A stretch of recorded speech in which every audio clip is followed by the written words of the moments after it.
Bonsoir, désolé pour ce léger retard. Nous sommes contents, ravis ce soir de vous accueillir pour cette projection exceptionnelle. Les Jeudis de Lima ont pour habitude de présenter à la fin de chaque mois un documentaire, mais on a saisi l'opportunité donc, qui coïncide, disons grosso modo, avec la Journée internationale de la femme, cette occasion pour rebondir sur le film de Serge Moati, dont certains d'entre vous ont déjà vu, puisqu'il a été présenté à la télévision sur France 2. France 2. Et puis, dans le forum c'était une belle soirée d'ailleurs, forum de l'image, et puis dans d'autres endroits. Évidemment, je ne vais pas rentrer dans le détail, je laisserai le soin à Serge Moati pour vous parler un peu plus en détail du film. Juste pour dire qu'on avait imaginé une soirée avec de nombreuses participantes qui ont joué dans le film, malheureusement faute... Joué. Oui. Pas joué, non. Enfin, qui sont intervenus dans le film, mais faute de moyens, malheureusement, on n'a pas pu les prendre en charge. Et évidemment, on a avancé le nom de deux femmes, malheureusement, qui ne sont pas parmi nous. Leila Rendi, qui est photographe, elle est d'origine marocaine, et Shahinaz Abdsalam, égyptienne, qui peut-être va nous rejoindre tout à l'heure. J'espère. Voilà. Mais la soirée, évidemment, sera avec vous. Les femmes, heureusement, sont là pour prendre la parole, pour s'exprimer, pour dire ce qu'est la femme méditerranéenne.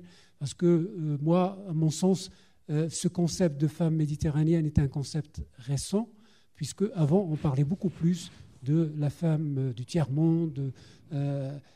Et aujourd'hui, on renvoie à la femme méditerranéenne comme des actrices de la société civile, parce que c'est là où ces femmes interviennent et interviennent d'une manière efficace. Le film de Serge Moati le montre très bien, puisque ce sont des femmes qui interviennent chacune dans son domaine d'une manière percutante pour changer la société et leur société.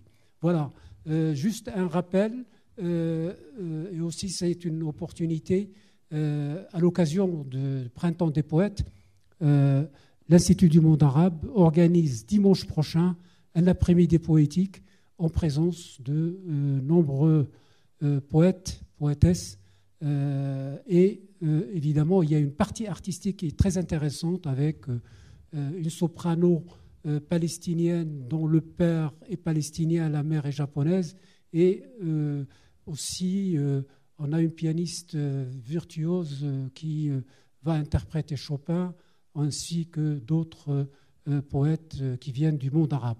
Voilà, c'est pour un peu fêter le printemps des poètes. Voilà, je vous passe la parole à vous, Serge. Merci, cher monsieur. Merci beaucoup.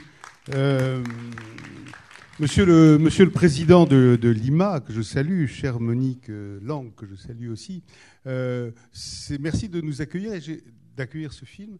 Mais j'ai envie de dire que ce film, il rentre à la maison, puisque ce film parle des femmes arabes, pour la plupart, en Méditerranée aujourd'hui. Donc je suis heureux que cette projection ait lieu ici.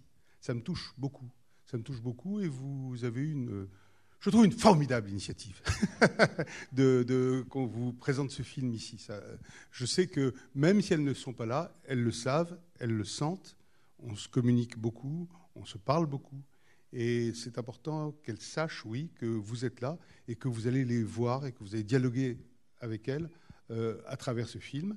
Et aussi, grâce à Fatma Cherif, qui est là, qui va venir après, qui est une cinéaste tunisienne, je vais l'énerver, que j'ai vu grandir.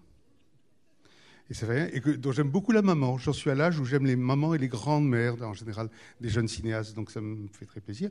Et Dorothée Alano, qui a organisé une très belle exposition que vous avez visitée d'après ce que j'ai compris. Donc et puis moi, je jouerai le rôle de toutes les femmes possibles. Voilà. Donc ça va être bien. Et voilà, ce film, il faut savoir juste un tout petit truc. Ce film, ça a été fait au lendemain de ce qu'on a appelé le printemps arabe, c'est-à-dire en janvier 2011. Et il a été tourné en juin 2013.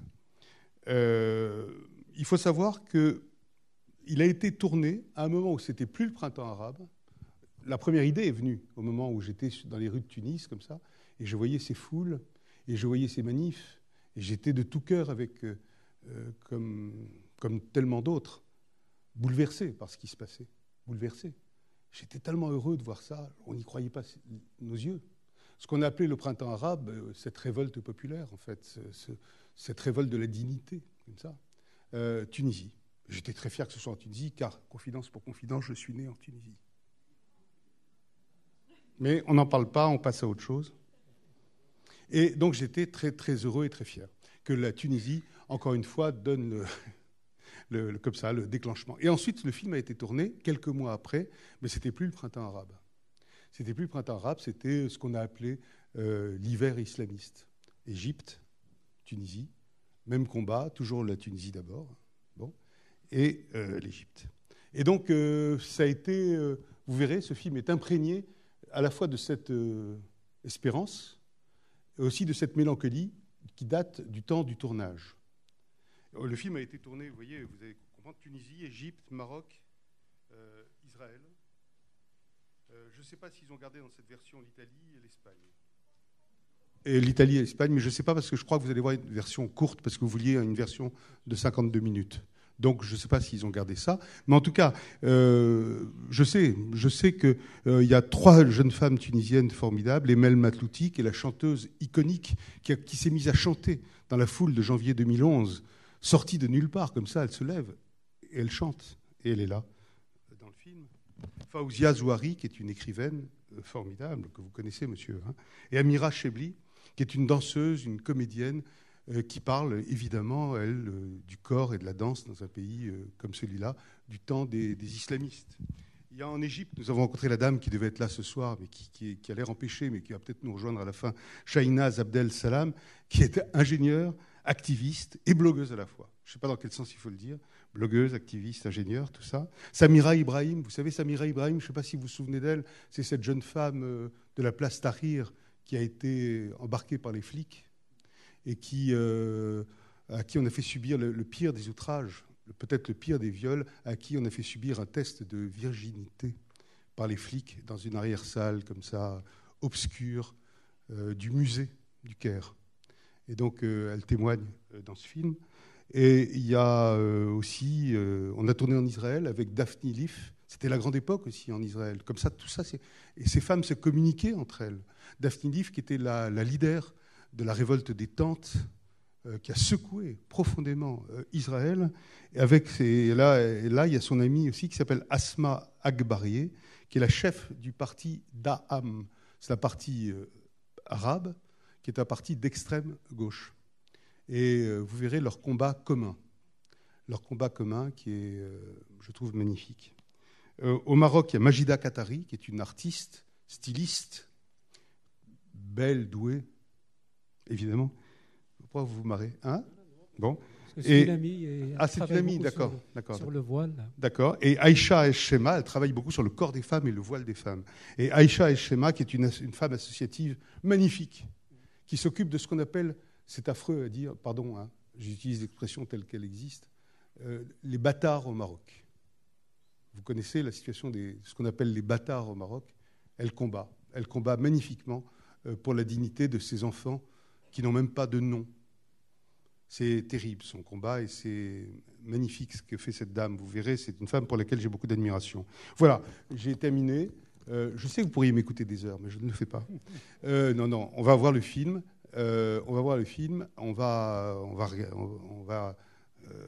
Voilà, c'est une version courte. Elle fait 52 minutes. À la télé, au mois de juin, elle faisait 80 minutes.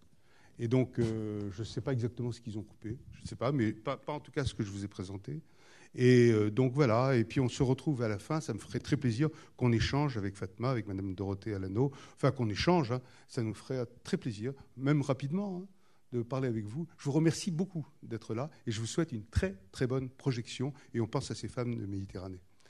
Au revoir. Serge, une dernière information. Dans le prolongement de ce partenariat qu'on a monté ensemble, le 24 avril, on va présenter le prochain nouveau film de Serge Moati, mais cette fois-ci consacré aux artistes tunisiens. Enfin. Voilà. Et c'est un film inédit, qui n'est jamais passé, qui est diffusé pour la première fois ici, qui sera projeté pour la première fois à l'Institut du monde arabe, que je remercie encore une fois. Voilà. Et ce sera évidemment accès libre, dans le cadre des jeudis. Voilà. Bonne soirée. Merci, cher monsieur. Bonsoir, merci d'avoir assisté à cette projection. C'est pour moi important que vous soyez là.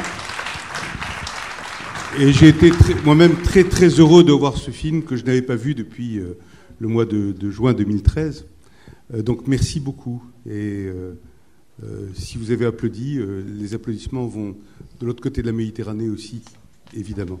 Et merci.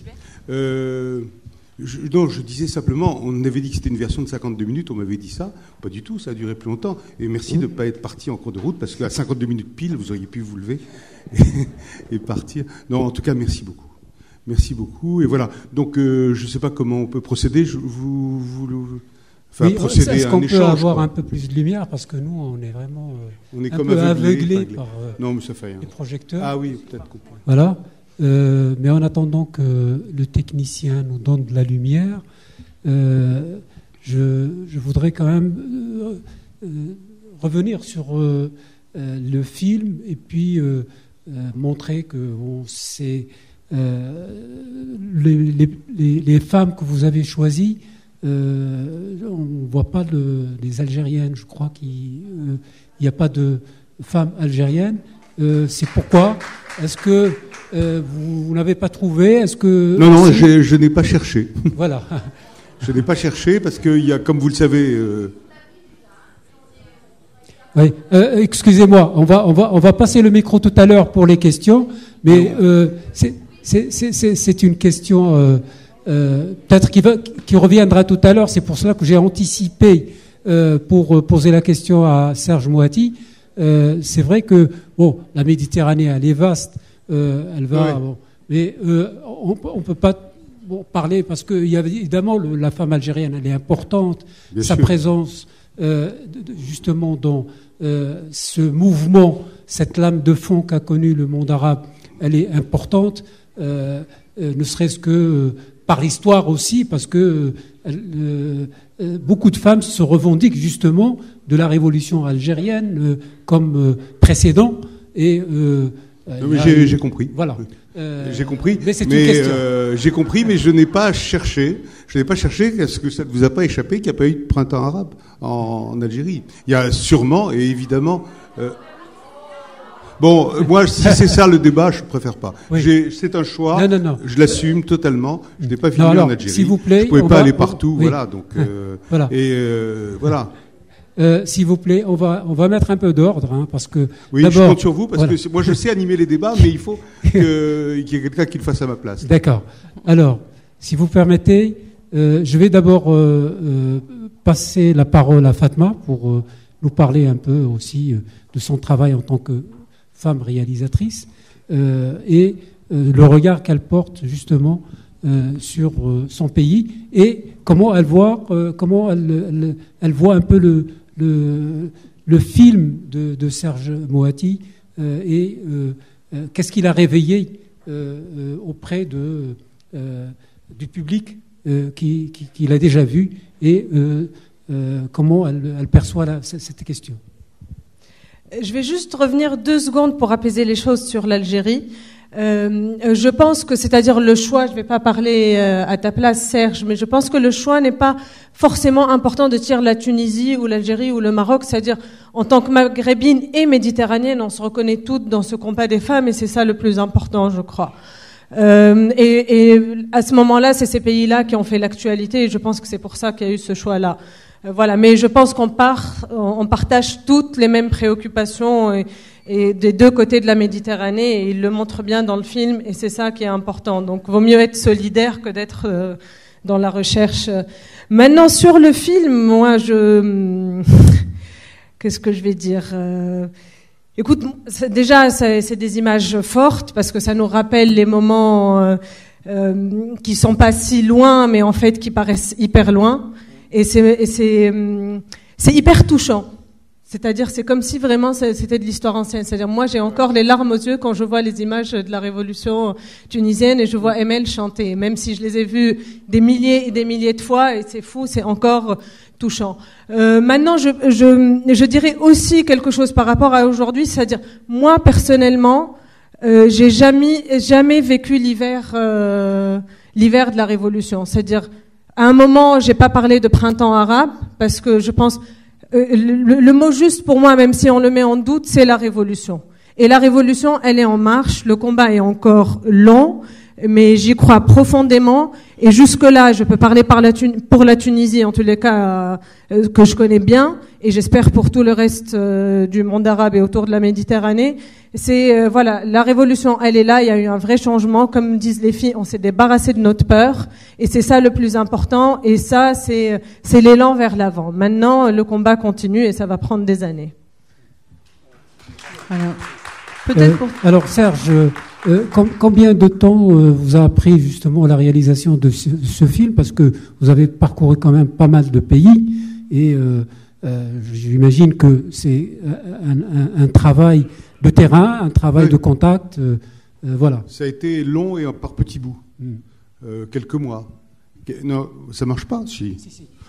Par petits bouts, vous voyez, il y a eu des bouts qui ont été tournés au moment des révolutions à Tunis, en Égypte, des petits bouts, vous voyez, 2-3 jours, avec une petite caméra, comme ça, etc. Et puis après, le tournage lui-même s'est passé au moment, c'était quand j'avais janvier, c'est ça, janvier à mai 2013, le gros du tournage.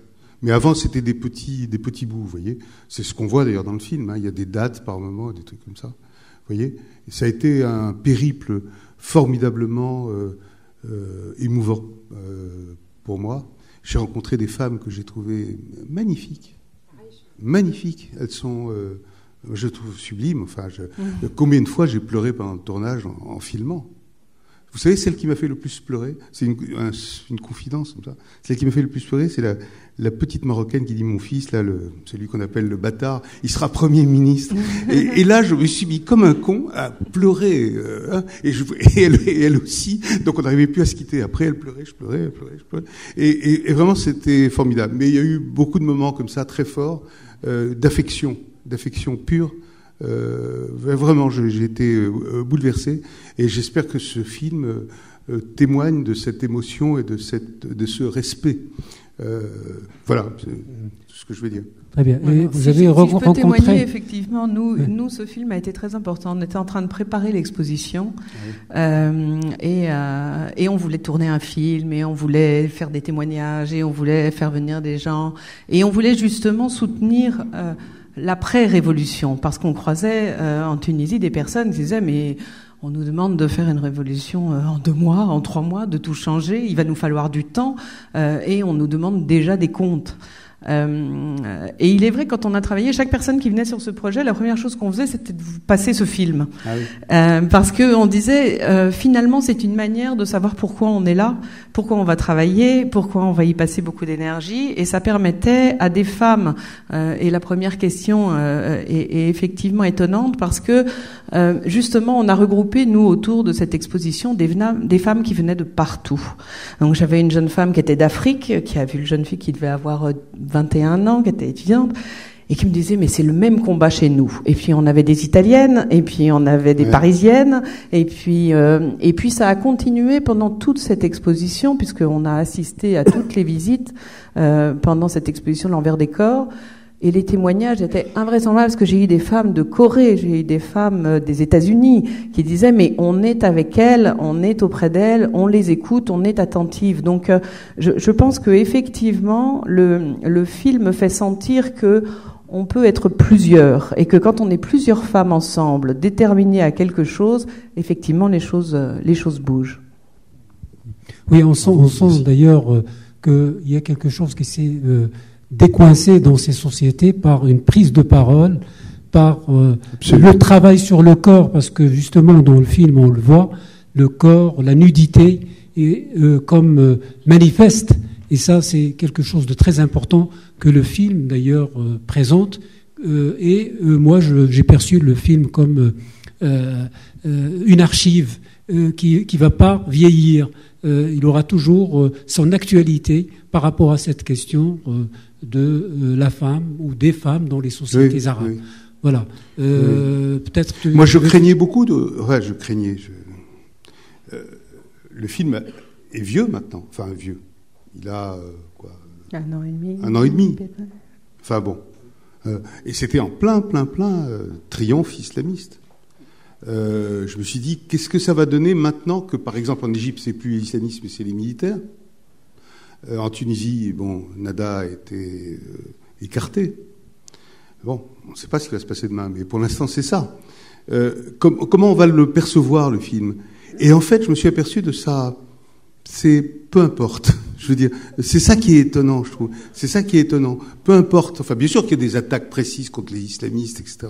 Mais c'est au-delà, je crois. Enfin, c'est au-delà. Ça parle de plus de. Enfin, c'est plus profond que ça. Et ça me fait plaisir de presque l'épaisseur du temps, la distance que le film a pris par rapport aux événements. C'était un film d'actualité quand il est sorti. Bon, ils étaient là. Et là, hop, ça s'éloigne. C'était hier et c'est déjà de l'histoire. C'était déjà de l'histoire et c'était hier. Mais c'est déjà. On prend du recul, comme un travelling arrière, Et le film, lui, il est, un témoignage qui perdure au-delà de l'actualité, je crois. Et c'est ça qui me touche beaucoup. C'est la première fois que je le revois. Moi, je ne sais pas, c'est grâce à vous. La première fois que je le revois. Voilà. Alors, évidemment, on va faire partager un peu aussi mais pas sur l'Algérie, public. Pourquoi pas l'Algérie alors, il y a madame, excusez-moi, il y a un micro, si vous voulez bien parler dans le micro, parce qu'on enregistre. Non. Le micro, prenez le micro. Merci. Bon, parce qu'on enregistre. Dans votre sens, j'ai été directrice de lycée à Tunis au moment de Bourguiba. Je peux vous dire que j'ai trouvé votre film exaltant et que, en fait, le combat pour la liberté n'est pas seulement une affaire de femmes. La femme est l'avenir de l'homme, a dit le poète, mais l'homme, comme la femme, doit toujours combattre pour la liberté.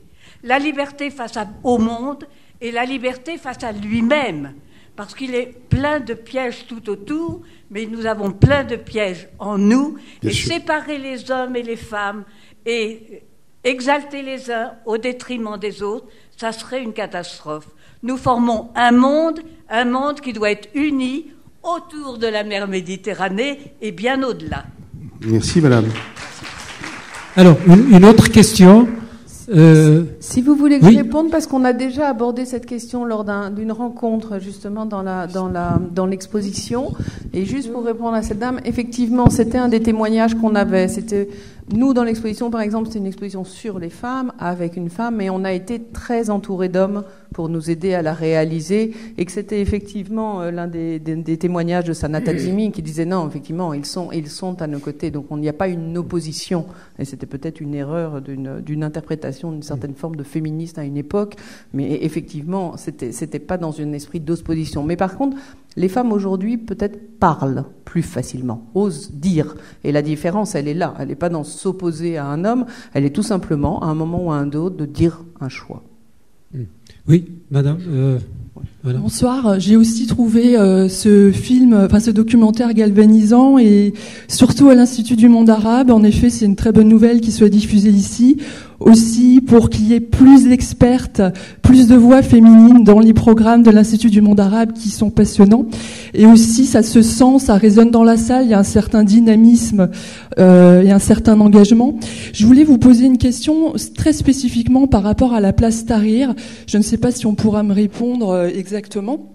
Comme c'est une place de pouvoir dans laquelle il y a eu un certain nombre d'agressions sexuelles, j'aurais aimé savoir si les femmes se sont unies autour des problématiques de cette femme qui a été vraiment un lieu choisi par certains hommes qui voulaient les dominer, s'il y a eu des actions précises par rapport à ce lieu. Et justement, est-ce qu'il y a des actions prévues aussi par rapport aux femmes, y compris, je crois que c'est une journaliste française qui a subi une agression sexuelle ou un viol, Place Tahrir, qui n'a pas été du tout soutenue par ses employeurs, par le monde de la presse, et le reste de la presse, mis à part la presse qui favorise la parole des femmes à 50-50, comme le média Les Nouvelles News, lesnouvellesnews.com, ça a été très peu relayé, que cette femme a été déconsidérée au sein même de sa rédaction. Donc si jamais il y a des personnes dans la salle qui peuvent nous mettre au point sur l'actualité. Je peux pas répondre. Oui, c'est pas évident, c'est une question très très précise, et c'est une réaction par rapport au film, et plus pour actualiser. Allez-y. Non, je sais qu'il y a plein d'associations dont fait partie la petite architecte, à un moment qu'on voit rapidement, vous savez, qui dit quand je sors dans la rue, je regarde à gauche, à droite, etc. Elle fait partie d'une association où ils se communiquent entre eux par réseaux sociaux, etc. À chaque fois qu'il y a une agression, un viol, etc. Enfin, un viol, etc. Je dis ça comme si c'était... Bon.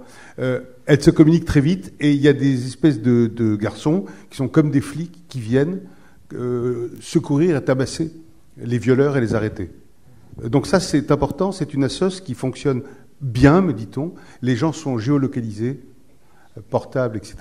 Et ça, voilà, c'est peut-être une des conséquences de ces horreurs que furent les viols Place Tahrir, qui étaient ce lieu de liberté, comme ça, et de révolte. Enfin bon, évidemment, mais ça, il y en a eu plein des viols. Pas un, pas deux, pas 10, pas plein. Et dans le métro, c'est épouvantable. Le métro du Caire, c'est épouvantable. Les bus... Vous n'avez pas vu le film qui s'appelle Les filles du bus c'est incroyable. C'est un film magnifique. Et c'est un film terrifiant. Donc c'est constant. Alors il y a plein de mouvements comme ça de la société civile, d'après ce que je sais. Hein. Mais qu'est-ce qui se passe maintenant au Caire ? Je n'en sais strictement rien. Enfin, j'ai des échos, mais la fille, la petite qui témoigne de son test de virginité, là, vous savez, oui, la petite Ibrahim, c'est des militaires qui ont fait ça. C'est pas des islamistes, ce sont des militaires qui sont maintenant au pouvoir. Bon, enfin voilà, bon. Ceci est une incidente. Alors, une dernière question, s'il vous plaît, parce qu'on est un peu en retard. Une dernière. Voilà. Alors, oui, il y a le monsieur là à côté. Bonjour, oui, donc le côté un petit peu touchant du film, c'est que c'est la condition de la femme universelle. Parce que ces combats-là, on les trouve à travers le monde, sauf qu'elles se posent avec plus d'acuité dans le pourtour méditerranéen, parce que le patriarcat est plus fort. La question que je voulais savoir, c'est que un des grands absents, c'est l'homme. Le rapport homme-femme n'est pas vraiment présent dans le film. Est-ce que vous pensez qu'il y a une porte ouverte et un vrai dialogue entre hommes et femmes dans cet endroit ? Moi, je pense, mais peut-être que toi, tu es mieux placé que moi pour répondre. Bien sûr que le dialogue, forcément, de les manières on construit la société ensemble, et effectivement, c'est-à-dire quand on voit la présence, par exemple, je prends toujours l'exemple de la Tunisie parce que c'est ce que je connais le mieux, quand on observe les manifs, les femmes étaient sur les dos des hommes, là, Place Tahrir, comme le disait Serge, c'est-à-dire c'est les garçons qui se sont fait brigade pour protéger les femmes qui risquent d'être violées, pour les encourager à être dans les manifestations et être là.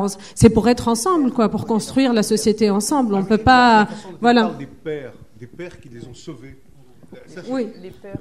Non. Mais tu as vu, il y a deux jeunes femmes qui témoignent de la force des pères. Oui, Shahinaz, d'ailleurs, l'égyptienne, quand elle raconte aussi le rapport à son père, comment elle est arrivée à lui faire changer d'avis par rapport à ça. Oui, bien sûr. Donc là, c'est forcément... c'est-à-dire la présence des hommes est importante. Maintenant, je vais quand même mettre la petite bémol pour les hommes, excusez-moi. C'est que je reviens sur la Tunisie, dans le combat politique, parce que nous, en Tunisie, quand il y a eu la loi électorale, il y a eu la loi pour la parité qui était exceptionnelle pour le monde arabe, et nous, en tant que Tunisiens, on l'a vécu vraiment d'une manière très très forte, et c'était vraiment un pas énorme franchi. Et quand il a s'agi de faire les listes électorales, pour pouvoir passer, il fallait être femme tête de liste. pour que vraiment la parité existe au sein de l'Assemblée constituante. Et là, les partis politiques, démocrates, je vais même pas parler des islamistes, parce qu'ils avaient une femme tête de liste, image marketing non voilée, et sinon pour le reste, les amis démocrates, quand on allait les voir, ils nous disaient ouais, mais là, c'est les choses sérieuses, quoi. C'est-à-dire, il faut gagner les élections. Donc, c'est plus compliqué, quoi. Très bien. Bon, écoutez, bien aimé poser la question. Il y a une jeune femme dans la femme qui vient de Suède. Je voulais juste se poser une question. Est-ce que ces propos qu'on se pose quand on est effectivement méditerranéenne de l'Europe du Sud, est-ce que ce sont des questions qui en Suède sont aussi posées? Est-ce que cette parité, cette égalité, ce rapport effectivement est différent, très différent dans la Suède? Elle est là, la jeune femme. Elle est là.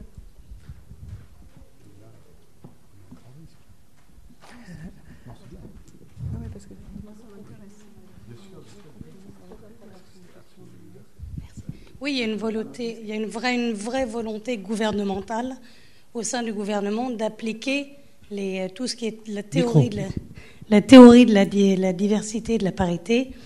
Le gouvernement est très actif pour mettre en œuvre et pour que ça soit dans la réalité quotidienne après à tous les niveaux de la vie et du gouvernement. Donc oui, bien sûr, il y a pas mal d'exemples à prendre et s'inspirer de tout ce qui se passe. Mais je pense qu'il y a quand même un monde. Quand on voit le film aujourd'hui, il y a un long chemin à parcourir, mais il faut être courageux et tenir le coup. Ça vaut le coup. Très bien. Bon, écoutez, donc c'est le combat continue et puis on va essayer donc de prolonger ce débat. Dimanche, parce que aussi c'est toujours placé sous le label de la Journée internationale de la femme.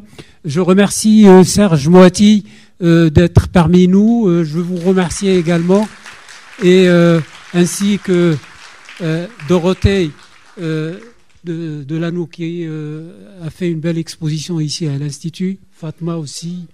Pour la journée de la femme, il y a samedi des lectures. Pour la journée de la femme, il y aura samedi des lectures de poètes tunisiens à partir de 18h30 dans la salle d'exposition où vous avez pu aller tout à l'heure et qui témoignera là aussi de toutes les poésies par des auteurs qui sont à Tunis, qui nous ont envoyé des textes et qui témoignent de leur vision de la femme. Voilà. Merci beaucoup d'avoir été là. Merci beaucoup, vraiment, c'est adorable d'avoir été là. Merci à l'Institut du monde arabe d'avoir pris l'initiative de diffuser ce film et de le présenter ici. Ça résonne énormément qu'il ait été présenté ici. Donc je remercie beaucoup l'Institut du monde arabe, vous savez, mon interprète auprès de votre président, pour lui dire ça. Et vraiment, et je continue mon combat, moi aussi. Mardi soir, je fais un film sur le désir féminin, vous voyez ? Voilà, c'est tout. Ça passe sur France 5. Voilà. Merci, à bientôt. Et bientôt ici, Artistes en Tunisie. Vous verrez, c'est un film formidable sur la Tunisie et sur la création en Tunisie. À bientôt. Merci.